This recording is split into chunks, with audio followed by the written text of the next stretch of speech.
Agora, falando sobre a questão econômica, né? A gente que vai no mercado está vendo que, por exemplo, o arroz está um pouquinho mais caro, o azeite de oliva está um pouquinho mais caro. Na merenda escolar, como é que a gente consegue fazer essa economia e, ao mesmo tempo, manter a alimentação saudável? Ótimo, Clara. É uma questão que a gente tem que ter um olhar atento também, é um contexto socioeconômico, né? Porque a gente está falando de alimentação, a gente está falando de segurança alimentar, todos nós precisamos se alimentar, mas sim tem essa questão, né? Então, uma questão muito importante da gente ir ao mercado e escolher aqueles alimentos da safra, que são aqueles alimentos da época, né? Por exemplo, a pitaia, até poucas horas, estava bem apresentável, mas talvez seja um alimento muito mais caro e a gente só tem que comer uma porção, né? Mas talvez se eu comprar uma banana, dá para a filha, dá para o marido, dá para, enfim, dá para a gente abranger bastante, né?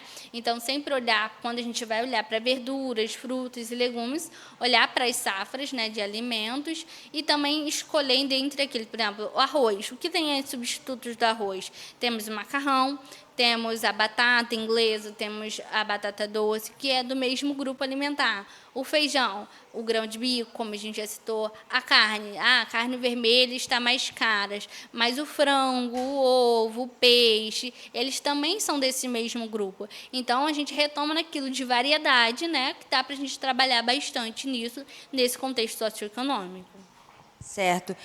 Eu preparando, supondo que eu seja mãe, que não sou, mas assim, eu preparando a lancheira do meu filho, e eu, sei lá, estou há um mês, 6 meses preparando, como é que eu consigo ver que está me trazendo uma resposta positiva? Fazendo todas essas suas, né, dicas, sugestões, como é que eu consigo ver que a resposta está sendo positiva? Ótimo, Clara. A gente sempre trabalha com sinais, sintomas e desenvolvimento, como a gente trabalhou aqui, né? Essa criança, ela está passando por, a gente espera, pelo pediatra ou por uma consulta nutricional, algum profissional de saúde que vai estar avaliando o ganho de peso, o ganho de estatura também, proporcionalmente, porque a gente trabalha nisso, né, de forma geral, mas também a gente fala na individualidade, né? Eu sempre falo que a gente tem que comparar a criança, o nosso filho, ou enfim, com ele mesmo, né? Porque às vezes a estatura do pai é um pouco menor e do vizinho é um pouco maior e você está comparando seu filho com outro filho. Então, sempre comparar ele com ele mesmo, né? Nas regras do Ministério da Saúde, né? Nós temos aquelas regras de ganho de peso, de estatura. Então, a criança está se desenvolvendo bem, então ela está ok, está naquele desenvolvimento ideal, né?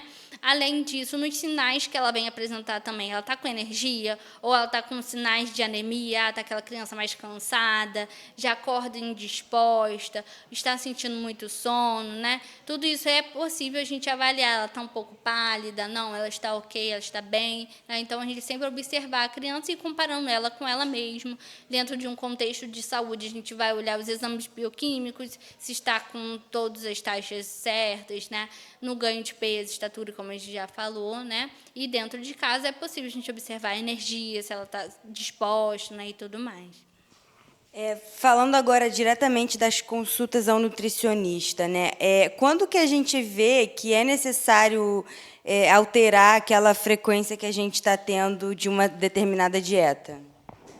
Ótimo, Clara. A gente, assim, na questão de alimentação, né, a gente não trabalha como dieta em si para criança, né? A gente, claro, em determinada doença, patologia, ou um ganho de peso exacerbado, ou ao contrário, né, desnutrição, aí sim a gente trabalha com quantidades e tudo mais. Mas a gente sempre vai avaliar tudo isso que a gente acabou de citar, o desenvolvimento tá ok? Então tá, a gente vai seguir nessa mesma harmonia dos alimentos, talvez tirar um alimento ou outro, caso eles não sejam adequados, por exemplo, uma bala muito frequente, um bolo de açucarado muito frequente, a gente não restringe na infância, a gente espera que seja para determinados ambientes. Claro que a gente, enquanto Ministério da Saúde, todos nós profissionais de saúde, a gente espera que o açúcar, né, por exemplo, que a gente acabou de citar, seja depois dos 2 anos de vida da criança, que não seja apresentado antes, né?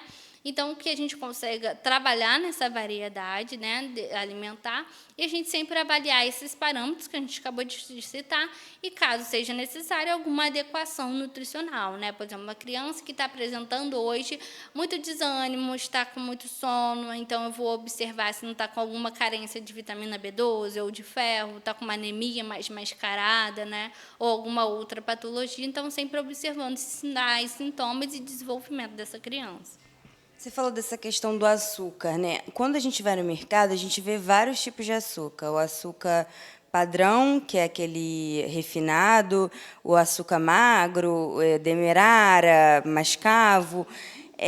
Existe alguma indicação de um açúcar que seja melhor, que tenha menos impacto aí na alimentação, não só da criança, mas de todos nós, né? Então, claro, assim, açúcar é açúcar, né? A gente está, de forma geral, a gente fala isso, né? Açúcar é açúcar. O que a gente preconiza é um menor consumo. Vai consumir, ou seja, o cristal, ou orgânico, enfim, o ambiente alimentar, né? A indústria alimentar, ela cada vez mais apresenta outras formas de alimento, né? De determinada alimentação. Ele vai cada vez tentando inovar.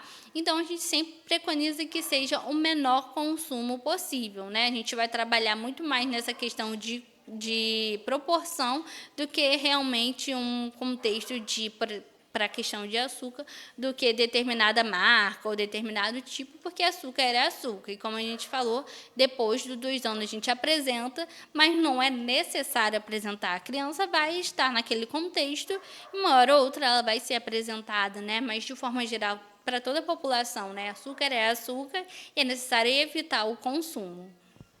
Voltando à história da mamãe. Mamãe colocava de segunda a quinta-feira uma alimentação equilibrada. Na sexta, ela mesma preparava, sei lá, um hambúrguer ou uma pizza. Como é que a gente consegue lutar com essa alimentação que a cantina mesmo apresenta ali de forma facilitada para a criança? Como é que a gente consegue equilibrar também, né?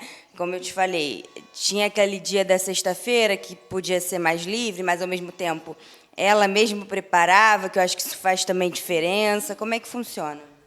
Ótimo, claro. A gente ainda tem essa questão, né, das cantinas escolares, mais no contexto da escola privada do que as públicas, porque a gente tem algumas recomendações diferentes também, porque aí envolve o PNAE, que é um Programa Nacional de Alimentação Escolar, que aí ele já preconiza que não seja ofertada e apresentada às crianças esses alimentos, né? Mas é necessário a gente, desde casa, a gente mostrar para a criança que ela não necessita daquele alimento, que ela possa consumir outros alimentos. Uma vez ou outra a gente pode apresentar, mas aí seria um tripé, né, de escola, de profissional de saúde, né, de todo mundo tentar falar a mesma língua, né? Então, por isso que a gente trabalha bastante o hábito, porque uma das questões que muitas escolas também trazem para a gente fala, olha, eu tirei todos aqueles alimentos salgados, enfim, mas as crianças não consumiam. Elas não consumiam nem o que os pais mandavam, nem o que tinha na escola, e acabava sentindo fome. Então, é necessário que todos esses contextos de profissionais de saúde, escola e contexto de família também, a gente trabalhe isso, né, com as crianças, de um contexto alimentar saudável, apresentar diversas formas. Ela pode consumir o pastel? Pode, mas vamos tentar fazer de uma forma melhor? Um pastelzinho com um recheio melhor, um pastel com uma massa melhor, né? Não necessariamente precisa ser um salgado que vai ser daquela massa branca e frita, imersa em gordura, mas talvez assado, né? Tem várias preparações que a gente consegue trabalhar, mas isso precisa ser desde casa, desde da introdução alimentar, a criança já vai formando os hábitos alimentares. Então, não tem como a gente restringir também, né? E talvez essa criança passe uma restrição de alimento mesmo, né? E fica aquela bola de neve. Então, é necessário todos os contextos, né? Falar a mesma língua e trabalhar em prol disso. Alguma coisa que eu não comentei que a senhora acha que seja necessário pontuar? Acho que a gente conseguiu, né, Clara, trabalhar bastante todo o contexto, passar a mensagem da importância da alimentação desde o contexto infantil, né, como a gente citou aqui, para não ter uma seletividade alimentar tardiamente, uma obesidade, um risco cardiovascular, pressão arterial, enfim, tudo isso a gente não quer que chegue, né? E isso começa desde a base alimentar. Eu falo que a criança acabou de começar a comer 6 meses lá na introdução alimentar, ali já está sendo estimulado os hábitos alimentares, né? Então, contexto de escola que a gente está citando aqui, contexto familiar e dos colegas, enfim, todas as pessoas que têm aquele convívio com aquelas crianças, crianças é muito isso, de aprender, de olhar, observar. Então, a gente tem que trabalhar isso desde cedo, né, para que seja um adulto saudável, um jovem saudável, né? A gente conversou com a doutora Camila Matias. Doutora, muito obrigada por mais esse dia, por mais esse tempinho que você disponibilizou para a gente. E é isso. Você quer se despedir? Obrigada, Clara, e obrigada mais uma vez à TV Regional, né, pelo convite. E é um prazer. Sempre que quiser, estou aqui disponível e também fico à disposição para os pais, né, crianças que queiram um cuidado com a alimentação infantil ou todo o contexto da alimentação durante as fases de vida. A gente encontra você nas redes sociais. Qual o seu @? Sim, no Instagram, meu nome é camilamatias.nutri, só me encontrar por lá, pode me chamar, né?